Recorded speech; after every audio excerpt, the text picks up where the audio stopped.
Estamos online. Olá, pessoal, boa noite, sejam todos muito bem-vindos a mais uma live do Projeto Múltiplos Saberes. Eu sou a professora Alessandra Sena, licenciada em História, com mestrado em História Social e Cultural do Brasil pela Universidade Salgado de Oliveira, Universo. Olá, pessoal, sejam bem-vindos. Boa noite a todos. Estamos aqui na 15ª live do nosso projeto Múltiplos Saberes. Eu sou o professor Alan Fernandes, licenciado em História e pós-graduado em História Social e Cultural do Brasil pela instituição FEUC. Eu gostaria de lembrar a vocês que, assim como as demais lives, né, do nosso projeto, esta live também estará, a partir de amanhã, no nosso canal do Projeto Múltiplos Saberes no YouTube, ok? Não deixem de ir lá se inscrever no nosso canal, clicar no sininho para receber as notificações de todas as publicações que a gente fizer, ok? Exatamente. Bom, pessoal, hoje nós temos o prazer de receber a professora Marta Ferreira, tá? Historiadora e pedagoga, mestre em educação pela UERJ, doutoranda em educação pela Unicamp, tá? Faz parte do grupo Fala, atualmente leciona na pós-graduação do IPN, do Instituto Pretos Novos, tá? No centro do Rio de Janeiro, e também candomblessista. Hoje nós teremos aí como debate, né, o tema Saberes de Terreiro por uma educação antirracista. Boa noite, professora Marta, seja bem-vinda, é um prazer tê-la aqui conosco hoje. Boa noite, Alessandra, boa noite, Alan, o prazer é todo meu, quero estar agradecendo, complementando, eu sou Marta Ferreira, Marta de Oxum, sou Iaquequerê, mãe pequena no Ileaxã, Milarei, Açabá, em Duque de Caxias, aqui em Santa Cruz da Serra. Um prazer enorme estar aqui com vocês, um prazer saber que tem aqui mais uma cria da FEUC, eu tenho orgulho de dizer que eu sou cria da FEUC, né? Antes de morar aqui na Baixada, eu morava na Zona Oeste do Rio de Janeiro. Então, a FEUC tem um lugar bem queridinho no meu coração, onde eu fiz história e pedagogia também lá. Pois é, nossa casa do professor, né, Marta? Pois é, de verdade. Querida. Pois é. Vamos lá, Marta, é interessante, né? Porque a gente tem debatido ultimamente, lógico, para a gente que está no meio da educação e para a gente que está no meio da academia, o debate antirracista é sempre suscitado, né? A gente está sempre dialogando sobre como projetar ações antirracistas, né? E agora, com a morte do George Floyd nos Estados Unidos, parece que o assunto reviveu ainda mais. E é ótimo a gente ter você conosco aqui hoje para conversar sobre educação antirracista, sob a perspectiva dos terreiros, mas também da escola, né, da educação. Então, assim, quero muito te agradecer. É maravilhoso tê-la aqui conosco, é uma temática super importante para todos que estão aí nessa luta. E, assim, você tem 40 minutos para fazer sua fala, depois a gente interage. Pessoal, mande as suas perguntas para a professora Marta, tá? E fiquem à vontade, que a gente vai dialogar aí durante essa 1 hora, tenho certeza que vai ser muito proveitoso. Fique à vontade, Marta. Obrigada. Bom, eu sempre fui professora em escola pública aqui na Baixada Fluminense, nas escolas estaduais, né, atuando em Nova Iguaçu e também atuando aqui em Caxias. E sempre fui candomblessista, né? A pesquisa ela foi surgindo depois já dessa docência e candomblessista, minha circulação pelos terreiros ela acontece desde a infância, né?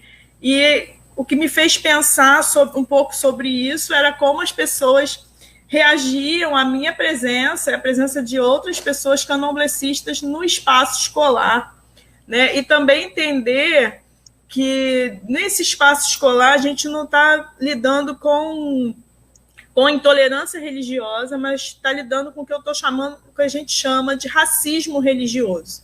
né? Porque a gente sabe que é de onde vêm as religiosidades de matriz africana, né? Que vem do povo que foi escravizado, e a gente percebe que o reflexo desse racismo religioso na sociedade reflete diretamente no chão da escola, né? E para mim foi bem marcante, porque quando eu começo a minha atuação como professora de história no Estado, eu estava em que a gente chama de preceito, eu tinha acabado de ser iniciada no candomblé, então eu estava de cabeça raspada, pano na cabeça, toda de branco, e as reações dos colegas eram as mais diferentes possíveis, e também dos próprios alunos, e isso começou a me chamar a atenção. Né? Na escola particular, isso na rede privada já acontecia, mas com a iniciação e eu chegar nesse espaço que é tido como laico, né? Me trouxe muitas reflexões e ampliou uma luta que eu já tinha por conta da religiosidade, de história de família, nessa luta de pensar uma educação antirracista. Né? Então, dentro dos espaços escolares, a gente vê uma dificuldade de compreensão dessas culturas, né, vindas do povo escravizado. Né? Tudo é ligado à religiosidade, e eu acho complicado também não compreender essa religiosidade também como uma forma de cultura. Né? A pesquisa que eu desenvolvi no mestrado, ela gira justamente em torno disso, de pensar que o terreiro ela tem uma educação própria. Né? Eu partido de algumas análises dos cadernos das crianças, que o terreiro que eu faço parte tem muitas crianças e adolescentes, então eu peguei alguns cadernos, porque lá a gente tem essa prática de registrar o que a gente vai aprendendo nos cotidianos do terreiro, nos cadernos. Isso não é uma obrigatoriedade, é sugerido pelo babalorixá Daniel de Iemanjá, que é a liderança da casa. Ele sugere que no momento ritualístico de iniciação você já recolha, né, como a gente fala, já com um caderno para ir registrando. E o que me chamou muita atenção nesses registros foram as formas que as crianças e adolescentes organizavam esses conhecimentos nos seus cadernos. Né? Textos de uma riqueza gigantesca, não só alfabéticos, né, mas com colagens, com folhas, com penas, e a riqueza de conhecimentos que esses rituais produziam, com relação a respeito à natureza, reconhecimento do próprio corpo, autocuidado, nutrição, enfim, uma gama de conhecimentos, e que quando a gente chega na escola, a gente vê uma não valorização e até um não reconhecimento desses conhecimentos que são produzidos no espaço do terreiro. Então, foi a partir desses cadernos que eu comecei a desenvolver essa pesquisa e chamar cada vez mais atenção por conta desse racismo religioso que essas crianças e jovens sofrem nos espaços escolares, e até mesmo alguns professores, alguns colegas docentes que também se escondem, assim como os alunos, não se apresentam como religiosos de matriz africana para evitar problemas com responsáveis, problemas com equipe de gestão, problemas com colegas. Então, quando a gente tem, em 2003, né, a homologação da lei, da 10.639, a gente comemora, mas a gente tem um outro problema, que é a implementação dessa lei. Né? A forma como essa lei é trabalhada, ela ainda acaba reforçando essa educação antirracista. Por que eu digo que ela reforça essa educação antirracista? Porque a gente vê, de um modo geral, é claro que existem exceções aí, né? Mas a gente vê, de um modo geral, a lei sendo trabalhada como projetos. Né? História, cultura e literaturas africanas, elas não são inseridas na matriz curricular das escolas. Elas são trabalhadas pontualmente em projetos, em culminâncias ou em meses específicos, né? Como maio, como novembro. Né? Você não vê uma continuidade ou uma inserção na matriz curricular dessa legislação, né? Quais são as políticas públicas que incentivam a implementação efetiva da Lei 10.639 e depois da 11.645, que vai incluir, né, as civilizações indígenas aí na lei também, né? Então, eu acredito que não é só a legislação que vai dar conta de minimizar o racismo existente dentro da escola. Para a gente pensar numa educação antirracista, a gente vai precisar rever esses currículos escolares, a gente vai precisar rever o que a gente entende por produção de conhecimento, o que a gente considera conteúdo nessa matriz curricular, né? Porque o que eu vou percebendo é que existe uma produção, e é um pouco o que eu estou tentando discutir agora no doutoramento, que existe uma produção de conhecimentos específicos dentro do espaço do terreiro, né? E de que forma esses conhecimentos eles são aproveitados, trabalhados, desenvolvidos em outros espaços, já que para a gente que professa a fé, né, a religiosidade de matriz africana, para a gente não está só no aspecto religioso, para a gente é um modo de vida, são os nossos modos de vida. Eu falo modos de vida porque a gente sabe que existem vários candomblés, né, de denominações diferentes, com práticas diferentes, com produções de conhecimento diferentes também. Então, é um modo de ver o mundo. E aí, quando você chega para além dos muros do terreiro, onde é que você encontra espaço para valorização e reconhecimento desses conhecimentos, desses saberes, que são saberes de povos tradicionais, né? Então, a gente só o poder da lei não é o suficiente para a gente dar conta de uma educação antirracista, né? Essa é uma das grandes discussões que a gente tem tido, principalmente a gente que está mais próximo das escolas e das licenciaturas, né? Pensando aí nas licenciaturas também, né? Na obrigatoriedade de história da África, de disciplinas ligadas à educação étnico-raciais, até que ponto essas licenciaturas estão tendo acesso a essas disciplinas, e o que é mais importante, de que forma onde essas disciplinas são trabalhadas ou são oferecidas, de que forma essas disciplinas são oferecidas também, né? Que eu acho que é uma outra discussão para se pensar a educação antirracista. Se a gente tem lá a disciplina História da África, mas o ponto de vista ou as indicações, referências bibliográficas que a gente tem para essa licenciatura são aquelas com uma visão totalmente eurocentradas, uma leitura de história, de filosofia, de geografia, do continente africano, mas uma leitura eurocentrada, isso também não faz muito efeito, né? Como é que você vai compreender o que acontece na diáspora, que eu acho que é importante, né? O que acontece aqui na afrodiáspora, se você não compreende a partir da perspectiva do próprio continente africano? Eu acho que essa é uma grande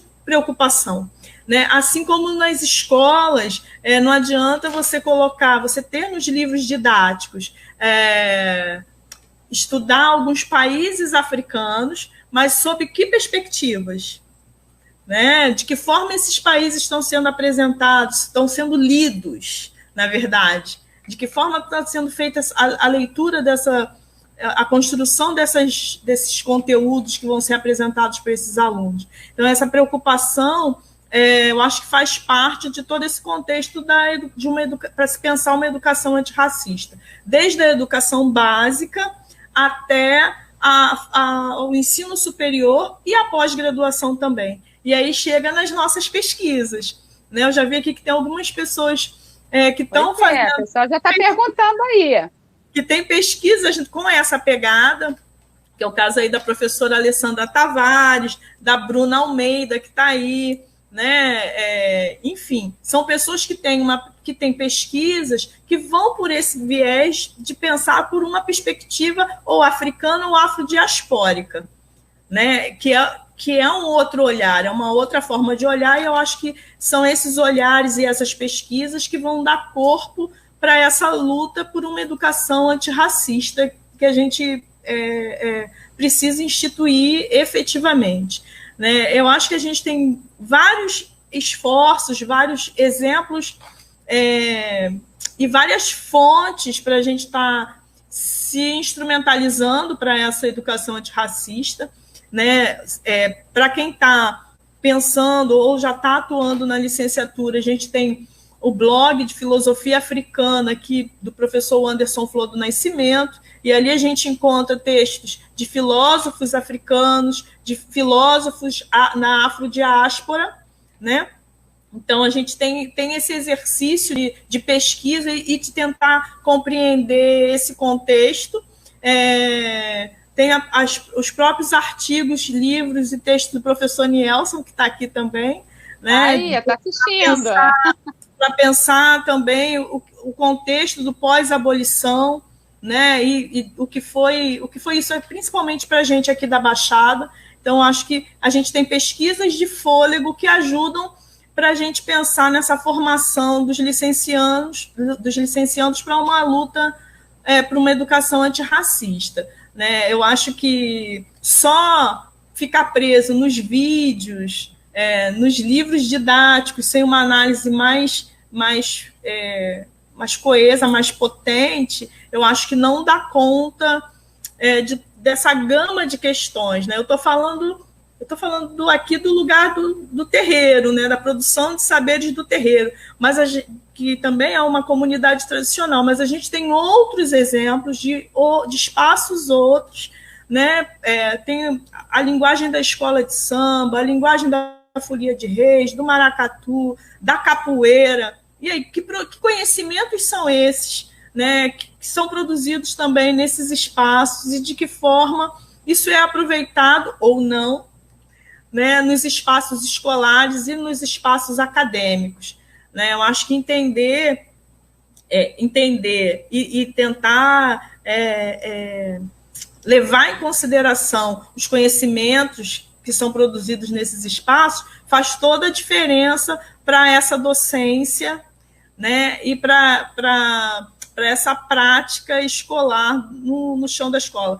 E aí, pensando também na questão que muitas pessoas, muitos professores acabam chamando a atenção, que é com relação aos responsáveis.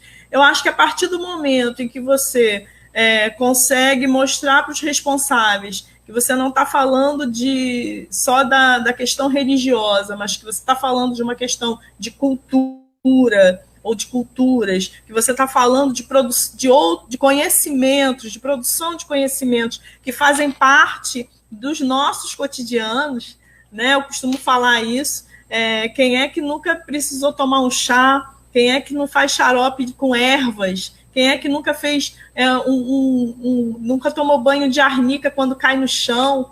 Né? Que conhecimentos são esses? Né? São os nossos conhecimentos, são os conhecimentos chamados de populares, mas são conhecimentos que a gente percebe que são afrodiaspóricos, né? E algumas pessoas e alguns responsáveis identificam como conhecimentos ligados à religiosidade de matriz africana, quando, na verdade, nem sempre estão ligados a essa religiosidade, são tradições familiares da afrodiáspora, né? Dependendo da regionalidade que você está inserido e tudo mais. Então, eu acho que o que eu tenho tentado mostrar com as pesquisas, né, e tentado discutir com as pesquisas, é justamente isso, de entender que existem produções de conhecimento para além dos conhecimentos ocidentais, né, e que a gente tem dentro da escola, a gente tem esses alunos, principalmente os alunos, que estão ali com um potencial gigantesco, com conhecimentos riquíssimos, e que ficam em silêncio, se escondem o tempo inteiro dentro dessa escola, não se apresentam como praticantes de religiosidades de matriz africana, e muito menos apresentam seus conhecimentos, né, que é uma pena. Um exemplo que eu tenho, que eu sempre falo, é quando eu vou conversar com as crianças e com os adolescentes, e eu vejo eles extremamente felizes no espaço do terreiro, brincando, produzindo seus textos, suas narrativas, e quase todos eles me respondem que eles têm muita dificuldade em redação na escola. Qual é a sua redação? Eu tenho dificuldade em redação. E aí eu fico pensando, né?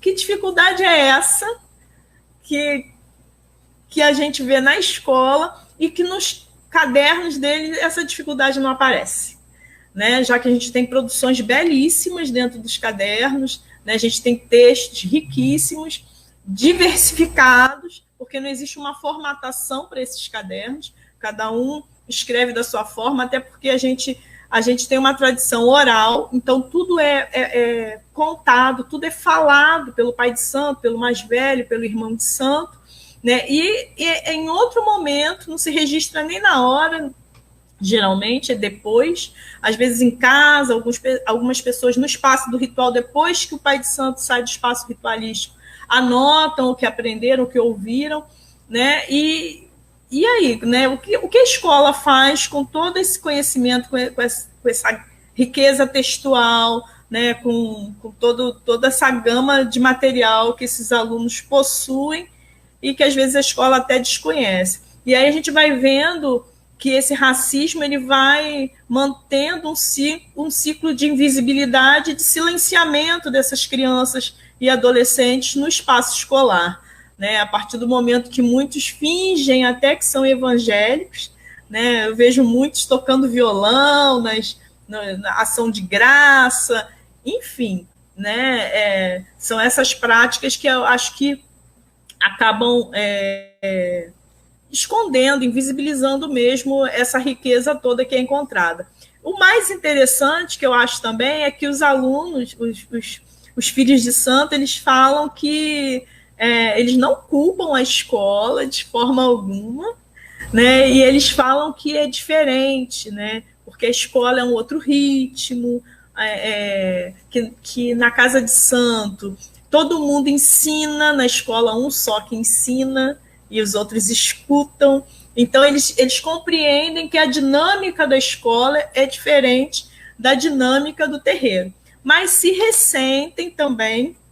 E aí como eu sou do terreiro, então eu já tenho uma geração de crianças que foram iniciadas e que já terminaram o ensino médio, né, e o fundamental também.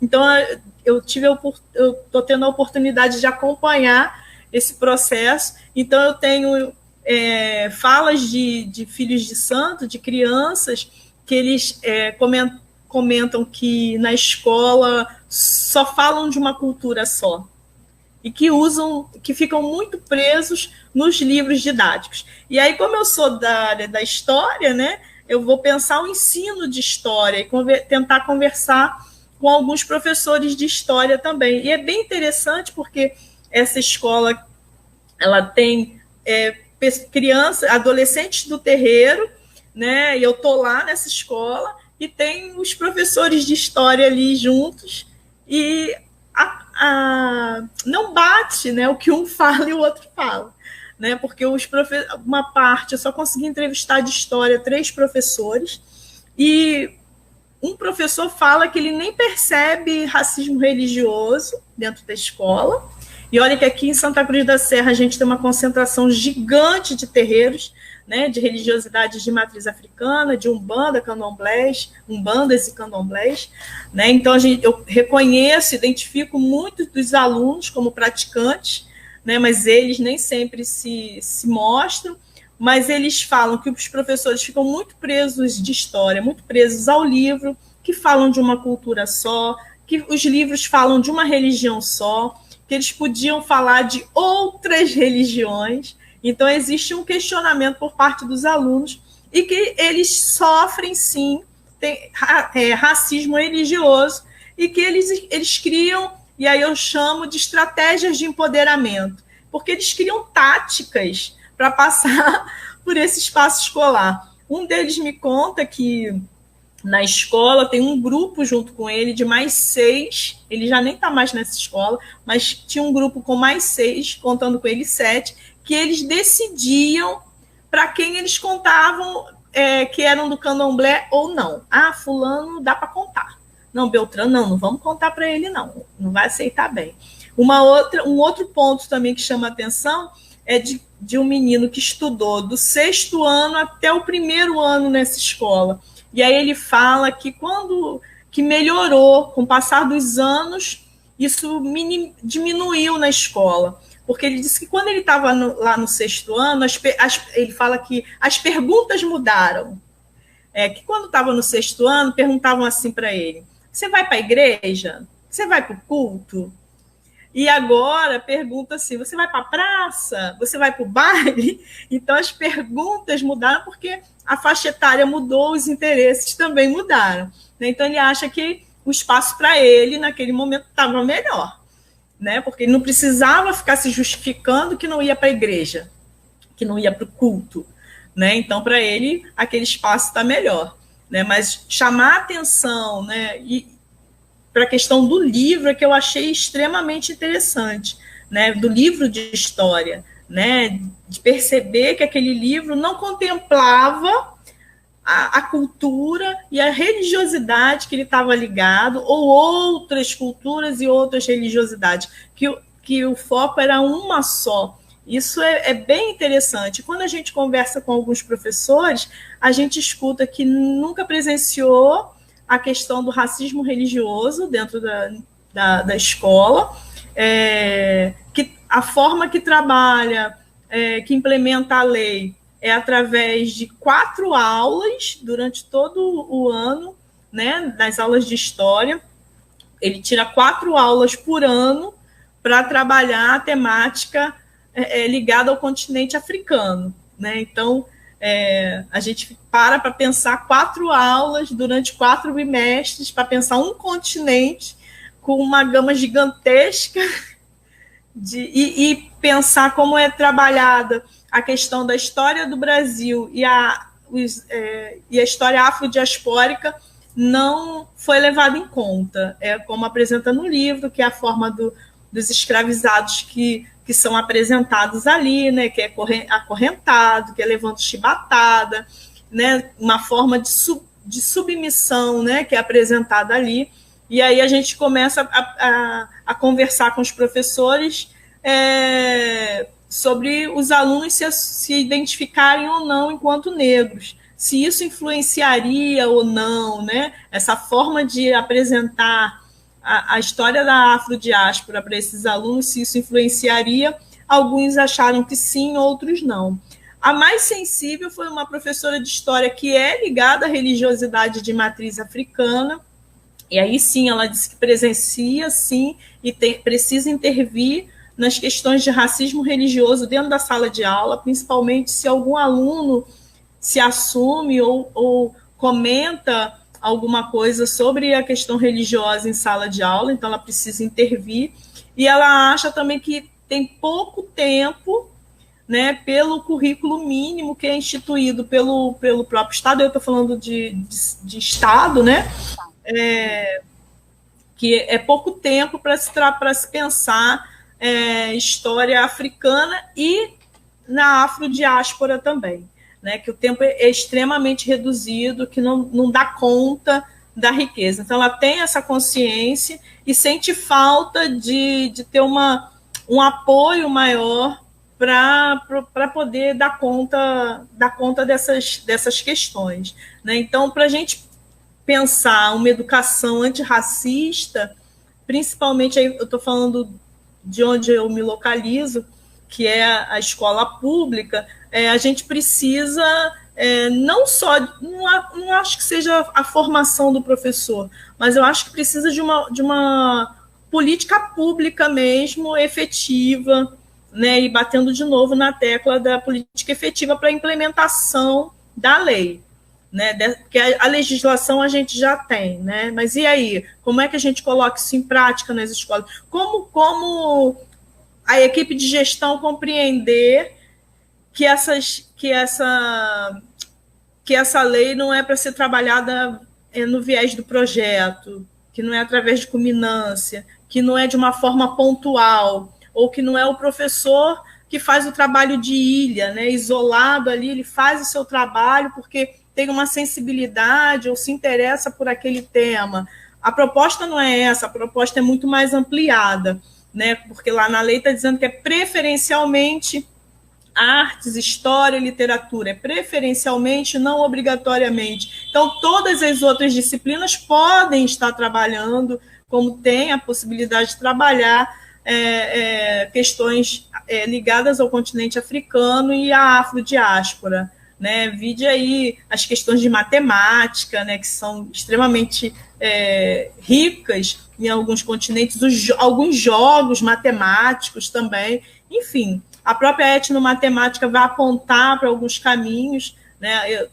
A minha orientadora ela é da área da etnomatemática também, então ela traz essa proposta da gente pensar esses jogos, né, de alguns países africanos, porque eles não são utilizados nas escolas, outros são os utilizados. Então, acho que pensar um pouco a partir dessa perspectiva, desse ponto de vista, eu acho que é importante. Eu acho que é importante também pensar que quando a gente está falando de afrodiáspora, de educação antirracista, a gente não pode esquecer que a gente está falando dessas religiosidades de matriz africana e desses candomblés e umbandas, entendendo esses espaços como espaços de resistência, né? Acho que isso não pode ser perdido de vista, né? Que são espaços, além da questão da religiosidade, são espaços que têm uma lógica outra, que não essa lógica ocidental de entender, interpretar o mundo.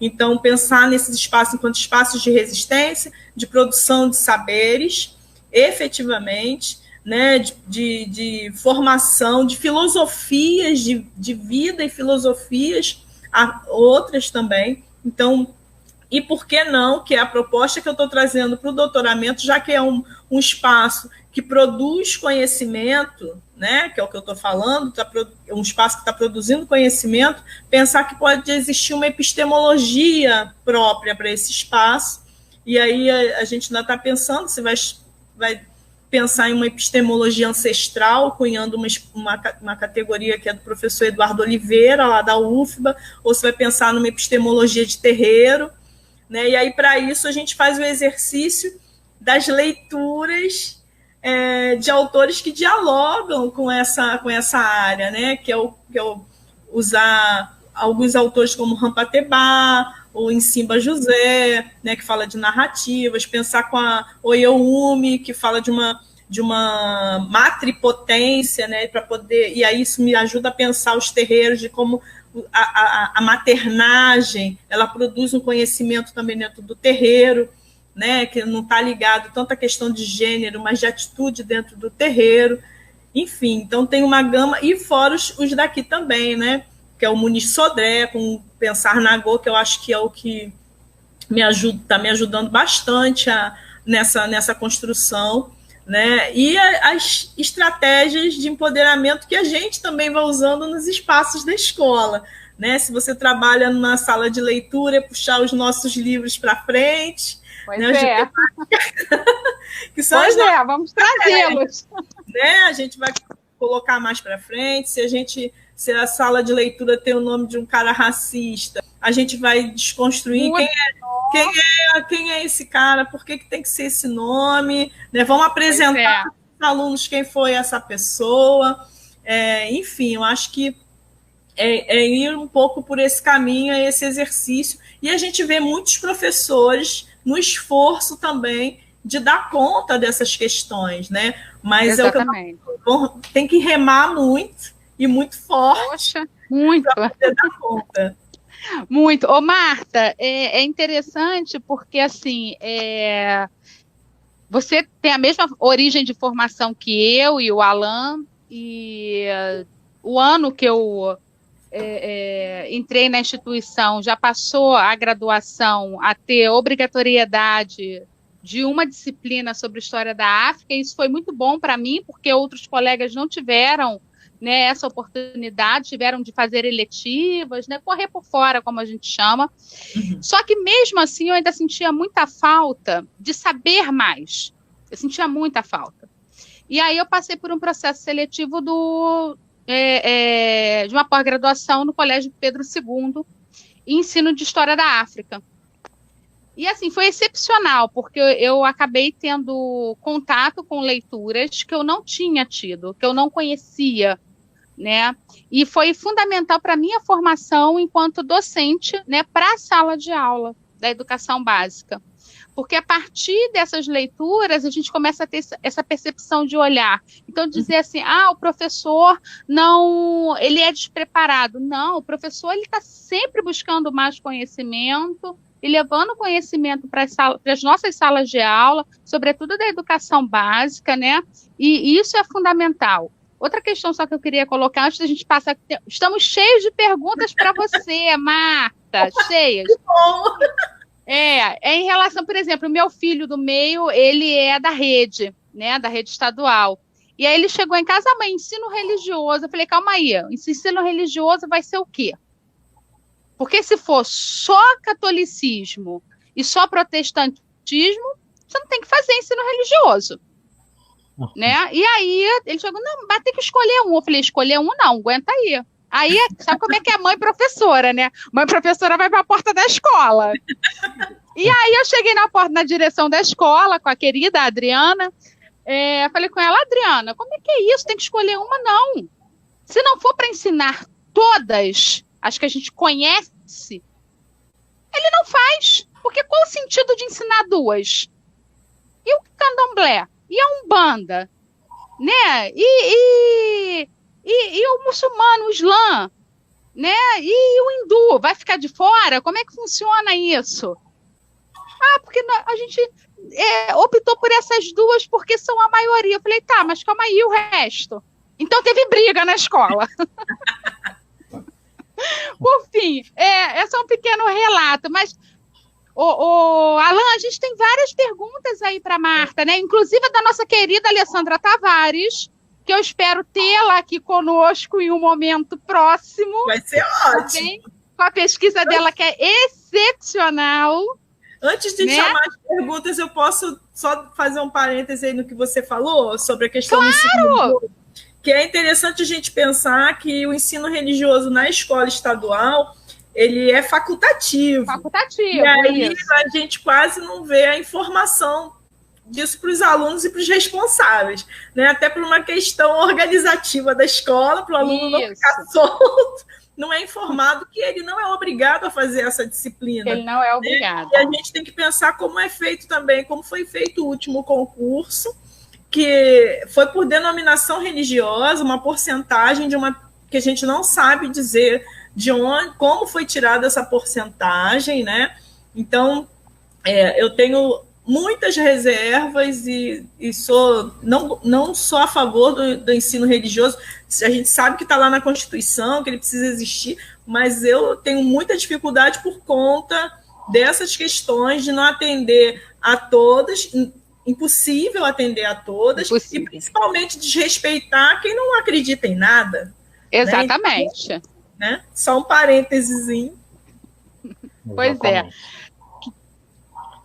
Até porque, infelizmente, dentro do cristianismo, principalmente, né, para falar da maioria, né, como foi falado aqui, há um fundamentalismo muito presente, né, que começa lá no púlpito, né, e termina dentro da sala de aula, né, com a criança, o adolescente, enfim, que crê piamente naquilo que o líder religioso disse e acaba fazendo uma guerra santa, uma nova jihad, hoje em dia, contra quem não professa a mesma fé. É esse que é o grande problema. Então, assim, temos uma enxurrada de perguntas, né? Como a professora, hoje ela está na live através do computador, ela está tendo a oportunidade de ver também, né? Os comentários, está bombando nossa live, a gente agradece vendo, gente. muito a todos vocês que não estão nos assistindo. Não está conseguindo ver? Não está conseguindo ver? Então, sem problema. Só quando aparece aqui. Sem problema, eu vou colocar aqui. Não estou vendo. Tá, então vou colocar aqui Agora viu da A Alessandra. primeira pergunta da professora Alessandra Tavares é qual seria o papel do professor em uma educação antirracista hoje? A gente vai respondendo uma a uma ou faz bloquinhos? Como a gente vai fazer? Quer fazer bloquinho, Alain? Quer uma, Alain? Ou duas? Eu acho que é melhor pegar aquelas que são que tem uma essência, né? Que tem a mesma essência. Então, além dessa pergunta, né? Eu acho que já complementando até o que já foi falado, temos a pergunta aqui do espectador Tiago Fernandes, que por um acaso é meu primo, né? Que fez a pergunta aqui. Será que na escola não seria válido acrescentar disciplinas relacionadas a religiões africanas, a fim de diminuir o preconceito, e outras também sendo como obrigatória e não mais optativa, né, como é o que ocorre hoje em dia? Enfim, porque isso tem mais a ver com a questão da sala de aula. Enfim, acho que é melhor a gente né? ir por partes, né? Beleza, então vamos lá. Antes de responder as próximas. Pode ser. Então, para a professora Alessandra, eu acho que a postura de um professor hoje para uma educação antirracista, além da questão da informação, né, de informação e formação, porque hoje a gente tem muita coisa disponível, né, para se acessar e para estar nessa construção mesmo docente, né, docente democrática. Eu acho que a gente precisa também se desconstruir um pouco e mudar as lentes, né? Mudar a lente para poder compreender outras culturas que não as que nos formaram, porque tem isso também, né? A nossa formação foi totalmente eurocentrada. Então, até para a gente se desarmar e se reconfigurar para poder pensar uma educação antirracista, a gente precisa mudar as nossas lentes na hora das leituras, na hora da pesquisa bibliográfica, porque a gente estuda o tempo inteiro, isso a gente já faz, né, o tempo todo. Quem é professor sabe disso. A gente está estudando, está pesquisando o tempo inteiro. E aí mudar a lente na hora dessas pesquisas, eu acho que é uma prática muito efetiva e, principalmente, respeitar o que não conhece. Porque acho que o grande problema do racismo religioso é o desconhecimento do que são as religiosidades de matriz africanas, né? Porque a propaganda que fizeram e fazem dessas religiosidades por séculos são as piores possíveis. Então, as pessoas desconhecem a filosofia, os modos de vida, né, as suas práticas respeitosas com a natureza e tudo mais. É um desconhecimento que acaba gerando um racismo, né? Um racismo religioso. Então, a gente precisa se desarmar, tentar conhecer. Eu acho que os professores que abrem as escutas para esses alunos ganham muita coisa, né? Ganham para tentar compreender o mundo que esses alunos vivem, o que eles acreditam, que para a gente diabo não faz sentido nenhum, inferno não faz sentido nenhum. Né? Então, compreender essas visões precisa estar com a escuta aberta, precisa mudar essa lente, tentar ler esses outros autores, para além desses que nos formaram, porque a gente tem uma formação identitária muito forte, né, eurocentrada. Então, mudar essas lentes, mesmo sem ter, como no nosso caso, a gente é afetado totalmente, né? Eu sempre, mesmo sem ter a disciplina na graduação, mas eu sempre procurei saber por conta do meu histórico familiar e meu histórico religioso. Então, eu sempre busquei as histórias, né? Busquei outras fontes, mas mesmo sem ser tão afetado, sem estar tão implicado, eu acho que todo professor, todo docente precisa estar atento a essa diversidade que a gente... É claro que a gente nunca vai dar conta de todas, né? Mas a gente precisa estar, pelo menos, com essas escutas abertas e atento a esses referenciais teóricos que a gente precisa utilizar para dar conta dessas questões. Não sou a favor de implementação de disciplina nem da minha religião, de verdade.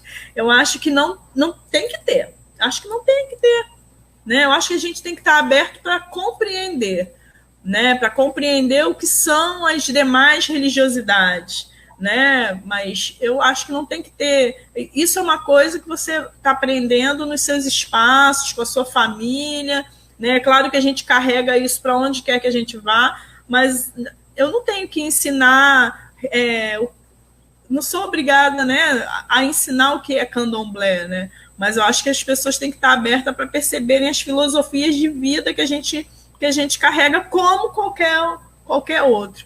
Né? Eu acho que implementar disciplinas de determinadas denominações religiosas não é a solução. Não acredito que seja a solução, de verdade. Até porque poderia criar uma resistência muito maior, né? Um incentivo à violência, por exemplo, né? Porque acaba acirrando os ânimos, né? A gente sabe como que isso é difícil, principalmente, por exemplo, no ensino médio com relação aos adolescentes, né? Sim. Em que os hormônios estão à flor da pele, misturado isso a toda a questão psicológica, né? Porque, bem, se eles não fizerem aquilo que Deus pede, né? Aquilo que o líder religioso diz que deve ser feito, eles estariam em pecado contra Deus, então jamais pode se ficar em pecado contra Deus. Então, tem todas essas coisas que têm que ser colocadas no papel, né? Porque não basta somente a questão da prática, né? Mas buscar também como que a pessoa que está praticando, qual é a teologia que ela segue, né? Qual é a epistemologia, né, para se aplicar numa situação dessa, se a gente não consegue viver na plena paz de todas as religiões, né? E a escola é uma mini sociedade, né? É um exemplo da sociedade, né? Então, é bem interessante. A professora Alessandra Tavares. Pode falar, professora, pode falar. Eu estou lembrando de uma adolescente lá do terreiro que ela estudava na mesma escola que eu trabalho, e eu ando com fio de conta, eu ando com a lacapa na cabeça e tudo mais, e aí os alunos começaram, nossa, mas o que será aquele cordão que ela usa? E aí ela começou, não, aquele cordão a gente chama de fio de conta, é de tal orixá, né? E aí as pessoas começaram, mas como é que você sabe? E aí ela começou a dizer, eu sou candomblecista, e ela conta que ela perdeu alguns amigos, né, por conta de dizer que era candomblecista, e outros ela continuaram, perguntaram se ela era feliz. Você é feliz? Né? Sou feliz, eu gosto. E aí continuaram, e ela fez a análise de que quem se afastou dela não era amigo dela de verdade, né, e quem continuou que valia a pena cultivar a amizade, né? Então isso é bem, bem forte, né? Marta, interessante essa fala da aluna. Eu, quando era garota, criança, e olha que isso tem bastante tempo, hein? A minha mãe era candomblecista, e no momento da vida dela, a gente precisou ir morar num terreiro, né, que nos acolheu num momento de muita dificuldade. E na rua, eu não tinha colega. Eu não tinha coleguinha da rua, porque eu era macumbeira, né? Então, assim, todas as crianças brincando na rua, e as mães falavam para os filhos, não brinca com aquela menina, que aquela menina é macumbeira. Ela mora no centro, onde tem o diabo. Né? E aquilo você vai levando para a sua vida, e é lógico que no decorrer do tempo você deixa isso para lá, porque a vida segue, né? E depois que eu comecei a estudar história, e fiz essa pós-graduação em África, em ensino de história da África, eu fiquei pensando assim, caramba, como foi uma experiência que, mesmo eu era ainda bem pequena, eu ainda lembrava disso com muita clareza, né? Porque essa forma de agressão, essa forma de fala, e perceba, não era de uma criança para outra, né? É de um adulto que está dizendo para uma criança que a outra criança não presta porque ela é macumbeira. Então, você ter que a todo momento, agora, enquanto nós, professores, estamos dizendo para os nossos alunos, olha, é necessário respeitar a religião do outro. Primeiro, é necessário conhecer a religião do outro. Porque a partir do momento que você conhece, você vai ter o respeito pela religião. Acho que isso é muito importante a gente entender. Mas como é que isso ainda estava lá no meu subconsciente, sabe, Marta? Tanto tempo guardadinho. E hoje, para mim, é tão claro que não era a culpa do colega que não queria brincar comigo, é o adulto que fazia com que eu fosse lá a menina macumbeira que morava no centro de Macumba, sabe? Então continua se repetindo, né?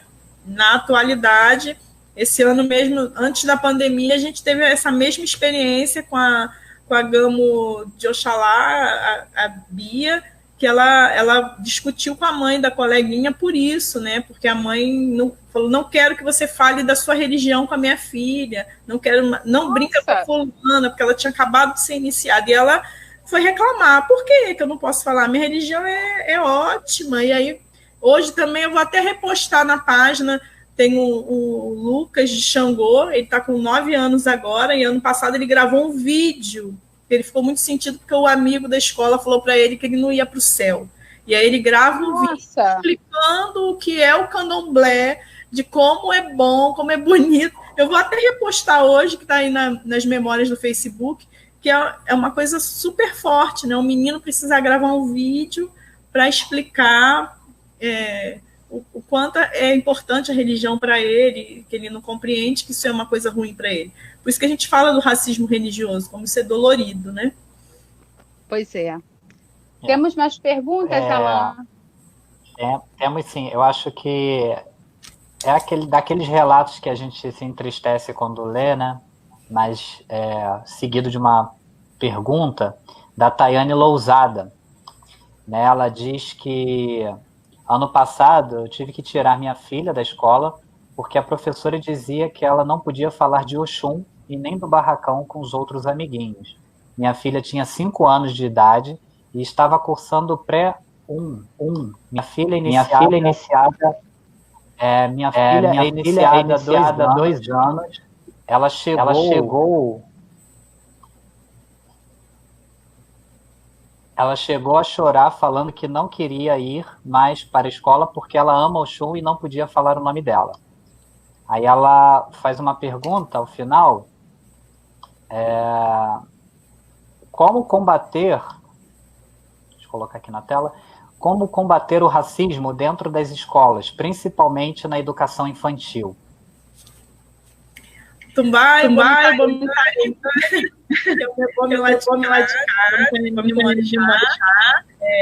a Dofona Tatá, que é a filha dela, ela que faz o ateliê Dona Sete, que faz minhas roupas, os meus panos de cabeça, da Ibome Tayane. Eu acho que para combater esse racismo dentro das escolas e da educação infantil, primeiro é fazer um exercício que a Ibome Tayane tem feito, que é de nas escolas, perguntar se é uma escola confessional ou laica, porque se a escola não é confessional, a escola particular, né? Se ela não é confessional, então ela não pode estar professando uma fé ali dentro e nem estar barrando nenhuma outra fé, né? E está usando essa legislação, a lei mesmo, para poder dar conta dessas questões. Né? Eu acho que a formação, aquilo que a gente já faz do professor, a pesquisa desse professor, ele sendo da educação infantil ou ele sendo do ensino médio, a gente precisa estar atento, né, aos referenciais teóricos das áreas, às estratégias pedagógicas, né, para se atuar dentro da escola, a própria legislação, entender que a Lei 10.639 e a 11.645, ela é para todas as modalidades de ensino, né, não é só para o ensino fundamental, médio e superior, é para todas as modalidades. Então, está atento a isso. A Dofona Thalita, ela deu um jeito muito... Ela também tem um vídeo muito bonito, que é ela rezando para o Oxum, ela junta a mãozinha, como ensina na escola, né? E ela canta a cantiga em Nagô Yorubá que a gente aprende no terreiro, né? Então, são as estratégias. As crianças criam estratégias, né, para dar conta dessas questões no espaço da escola, né? Então, por que não nós, professores, não podemos também estar atentos a esses sinais, a esses ensinamentos que as crianças trazem para a gente, né, na verdade. Não sei se eu consegui responder, Bono. É bom, minha estilista. Eu acredito, ela colocou aqui que as escolas, um comentário anterior, as escolas usam o ensino religioso para maquiar um racismo existente entre os donos e professores das escolas particulares, né, geralmente confessionais. Sim. Tive muita dificuldade de achar uma escola que não usasse desse artifício para evangelizar as crianças. Às vezes a escola não tem nem, não é explicitamente, né, confessional, mas mesmo assim os diretores, né, enfim, os coordenadores, os professores, a família que gerem, enfim, a escola, geralmente são extremamente preconceituosos, né, se forem fundamentalistas, principalmente. Sim. Né, então... Por isso que eu acho que tem que usar a lei mesmo, né, apresentar a legislação mesmo, né. Isso. Marta. Deixa eu ver aqui, porque tem tanto comentário. Caramba, o pessoal está super participativo hoje. E assim, eu quero aproveitar para agradecer a todos, né? Que estão aqui nos assistindo e que estão aqui deixando os seus comentários, suas perguntas. Acho que isso é muito importante para o crescimento do nosso projeto. Gente, vamos lá. Marta, é interessante a gente pensar nessa educação antirracista, a gente pensar na escola como um ambiente racista. A Djamila diz isso, né? A Alan está até com o livrinho da Djamila lá atrás, ela dizendo que a escola é um ambiente extremamente racista, né? E, por vezes, muitas crianças só sofrem o primeiro racismo da vida dentro desse ambiente escolar, né? Lógico, não existe fórmula mágica, tá, Marta? A gente tem consciência disso. Mas quais os caminhos que a gente poderia trilhar, né, para se pensar nessa diminuição desses atos racistas dentro da escola? Muita coisa, lógico, já foi falada aqui no decorrer, não existe fórmula mágica, mas a gente pensar o que a gente poderia fazer para melhorar isso, né? Porque, assim, às vezes não é só aplicar a lei, porque às vezes a gente chega com a nossa lei embaixo do braço e, como o Alan colocou, se você tem um dono de escola, e aí a gente está falando da rede privada, um dono de escola extremista, não adianta, você pode ter a lei que foi embaixo do seu braço, porque a lei ela está abaixo das questões da fé daquele indivíduo, daquele proprietário, né? E aí, como a gente, como só para complementar, e só para complementar, imagine, e na própria rede pública, né? Porque há professores fundamentalistas também concursados, né? Que infelizmente acabam expondo, né? Explicitando de forma mais negativa possível a sua fé, né? Dentro da sala de aula, quando nega a fé do outro. É só para... Eu acredito que não tem jeito, embate mesmo o tempo todo, né? Não tem como. Quando eu chego em alguns espaços, por exemplo, um espaço como eu fiquei substituta na Universidade Rural 2 anos, então eu chegar lá às sextas, toda de branco e pano na cabeça, causava um olhar de estranhamento, né, para muitas pessoas, né, a ponto de alguns alunos me perguntarem se necessariamente eu precisava ir toda de branco. E eu falar, sim, eu preciso sim estar de branco, e vou estar de branco.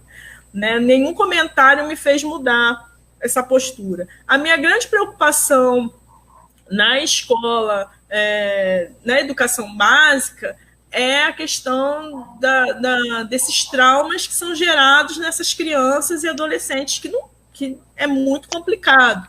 Né? Então, a gente tem que ter embate, sim, o tempo inteiro. Acho que a gente tem que ir pela lei, sim, né? De fazer devolver até o dinheiro. Você me falou que era laico, que não era confessional, então me devolve o dinheiro da matrícula, de uniforme, isso aí para a rede privada. Tem que fazer isso mesmo, não vai mudar, assim, e os pais têm um consenso, tem um acordo tácito ali entre os responsáveis e a gestão, beleza? Então me devolve tudo porque você mentiu para mim quando falou que era uma escola não confessional. Né? Na rede pública, a gente tem os embates o tempo inteiro também, e hoje, racismo religioso é crime, gente, né? Então, denunciar mesmo, né? Sentar com a equipe de gestão e falar às claras, né? Na minha frente, ninguém na escola me chamou de macumbeira, mas já chamaram perante uma turma que tinha alunos do terreiro que eu faço parte. Né? Lá vai a macumbeira da escola. E aí a aluna se sentiu constrangida, mas chegou no terreiro e comentou. Claro que aí um comenta para o outro, mas não fala paiá, porque eles sabiam que eu ia lá reclamar, claro. Né? Protegi a menina, não falei o nome do docente, mas fui falar e propor que, ao invés de ter atividade só para os alunos, né, que é no mês da consciência negra, que tenha atividades de formação para esses professores também. Né? Eles precisam ouvir, precisam estudar também, né, e ouvir o que a gente produz, né, de pesquisa, o que a gente produz de teoria, que existem teorias ali dentro, que existem produções que precisa ser respeitado. Né? A minha formação é assim que eu aprendi, tudo bem, mas você precisa respeitar, senão a gente denuncia mesmo para a polícia. Racismo religioso é crime, tem um canal, eu não estou com o número aqui à mão, mas tem um canal que você liga para denunciar, é crime de racismo religioso, ou intolerância religiosa, como é chamado. Né? Então, eu acho que não pode deixar passar, né? Não dá mais para deixar passar. Né? Porque ainda mais nos tempos que a gente está vivendo, né? Que a violência está gratuita, né? E o cuidado que a gente precisa ter com essas crianças e adolescentes, né? Tem várias pesquisas que mostram isso, crianças dizendo que preferem dizer que estão doentes quando chegam de cabeça raspada e não assumir sua religiosidade, né? Lá no terreiro a gente ainda não passou por isso, que bom. Né? Porque as crianças, eu acho que isso também é muito importante, né? A religiosidade fazer sentido para essas crianças e jovens, né? Eles compreenderem o que eles estão fazendo no espaço do terreiro, aquele movimento que é feito ali dentro faz sentido para eles compreendem aquilo. Então, eu acho que isso também ajuda nesse fortalecimento, quando a Gamo Bia vai lá e discute com a mãe da coleguinha, quando o Ebome Lucas, quando o Lucas de Xangô pede para gravar um vídeo para explicar a religião dele. Então, eu acho que esse movimento, né, de fazer sentido para essas crianças e para esses jovens a religião, fortalece a luta para eles não se calarem. E aí eles estão usando a própria Dofona Thalita, arrumar a estratégia de juntar a mãozinha e rezar a cantiga que é ensinada no terreiro, que é toda cantada. Então, e tudo isso nas redes sociais. Então, as crianças estão muito mais sacadas do que a gente. Né? Os pequenos estão usando as redes sociais para isso, né? Pois é, e aí acaba sendo uma excelente estratégia de resistência, né, Marta? Para demonstrar que há o lindo, há a fé, né? Há a esperança em coisas boas, a produção do divino, do que é lindo, do que é belo. E são práticas de resistência extremamente importantes. Eu lembro que na época dessa pós-graduação eu li um texto de crianças em idade escolar, em vários segmentos da educação básica, e muitos deles diziam, olha, eu tenho não vou com os meus filhos de conta, sexta-feira, né, eu evito, justamente porque tem ainda essa questão do racismo religioso praticado dentro das escolas. Mas como as crianças, e aí a sacada, as crianças são fantásticas, né? Elas percebem coisas que a gente está longe de perceber. Se apropriar desses espaços de conexão, por exemplo, que é a internet, as redes sociais, para se mostrar aí dentro das suas lutas de resistência total a tudo isso, né, Marta? Eu acho que isso é excepcional e não pode parar. A gente precisa incentivar cada vez mais as nossas crianças nas nossas salas de aula, né, que elas se apropriem desses espaços, né, e não tenham vergonha de bater no peito e dizer, olha, essa é a minha fé, é a fé que eu professo, é o que eu sigo e é o que eu acredito. Você precisa respeitar isso? Sim. Né? Eu acho que é primordial para a gente poder começar a pensar aí nessa educação antirracista e os pais em casa também. Né? Explicar para a criança, olha, o respeito é fundamental, porque sem respeito você realmente não vai ter um objetivo e tal. Eu acho que essa falta do conhecimento, do conhecer, de saber o que é que gera tanta dificuldade, né? Até para esses pais mesmo, né? O que foi ensinado para eles sobre as religiosidades de matriz africana até então. A gente não pode esquecer que é uma religiosidade que vinha de um povo escravizado e que precisava se justificar, tratar aquele povo da forma como era tratada, né? Que era desumano. Exatamente. Né? Então, acho que esse contexto histórico também precisa ser explicado. Precisa, sim, eu acredito. Precisa ser explicado. Para trazer para um tema atual, né? Acredito eu que a gente pode fazer uma analogia, né? Com as fake news. Como a gente lidar com essa situação quando os pais desses alunos, né? Que acabam reproduzindo, a gente tinha conversado isso há pouco tempo, né, Alessandra? O aluno, a criança, né, o adolescente, ele acaba reproduzindo aqueles preconceitos do seio familiar, né? Na escola, né? Nos seus ambientes de sociabilidade. E aí, como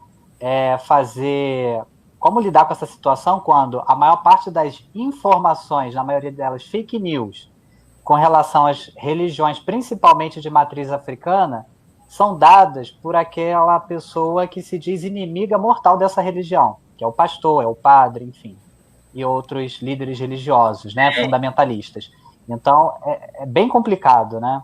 Sim, porque são pessoas de confiança para eles, né? As lideranças religiosas. Exatamente. São pessoas ungidos, né? Ungidos, representantes de Deus. Então, é complicado. Bem complicado, sim. Marta, eu quero, assim, muito agradecer a você pela sua participação, disponibilizar uma hora do seu tempo, e passa rápido, né, porque o papo é gostoso, e assim, é mais uma aula que a gente tem aqui no projeto, então quero já deixar aqui aberto para você um futuro convite para que você venha, né, com uma outra temática para conversar com a gente, ou ampliar esta, né, que é importantíssima para a gente nesses tempos tão difíceis que a gente está passando. Te agradecer muito, e assim, foi um prazer enorme. Lembrar só para o pessoal que amanhã essa aula vai estar na página do YouTube do Projeto Múltiplos Saberes. Dá uma clicadinha lá, gente, curte, compartilha, ajuda o nosso projeto. E assim, obrigada, Marta. Só gratidão a ti. Muito obrigada. Eu que tenho que agradecer, né? Obrigado, professora. Pelo convite, pela oportunidade. Agradecer as pessoas aqui que estão presentes, né? Acompanhando os amigos, os filhos de axé também, que estão aí presentes, né? Então, Mutumbá para todos. Né? Tu espalhou todo o dendê hoje, Marta. Hoje é dia de espalhar bastante dendê. Dia de espalhar dendê, minha amiga. Se conhecer um pouco mais da pesquisa, eu tenho alguns artigos publicados, é só digitar lá Marta Ferreira, no Facebook eu estou por aí também, geralmente quando sai algum artigo eu publico, né, no Facebook, enfim, é só entrar em contato que a gente troca figurinhas também, para quem tiver interesse em estar sabendo mais sobre o assunto, trocar bibliografias, tá? Mas muito obrigada, Alan, Alessandra, todos os presentes. Obrigada mesmo. Obrigada, Marta. Tchau, até a próxima. Agradeço, professora. Foi um prazer. Beijo, gente. Beijão. Tchau, tchau. Beijo. Bom, agradecendo aula, aí o pessoal. Né, nossa, demais. Mais um aulão. Esse pessoal que participa do projeto Múltiplos Saberes traz assim temáticas fundamentais para a gente entender, né, o nosso tempo. Agradecer aí, aproveitar para agradecer a todos que estiveram conosco até agora. Muito obrigada. Sem vocês, realmente, esse projeto não tem força, né? E é graças ao compartilhamento, à presença de vocês, as perguntas, que esse projeto está sendo realmente um sucesso, nesse 1 mês e 10 dias que a gente está no ar, tá? Então, assim, muito agradecer a vocês, é isso. Alan, boa noite. Ah, esqueci o nosso projeto, nosso Espaço Múltiplos Saberes. Gente, olha só, fazer aqui o nosso jabazinho, Espaço Múltiplos Saberes.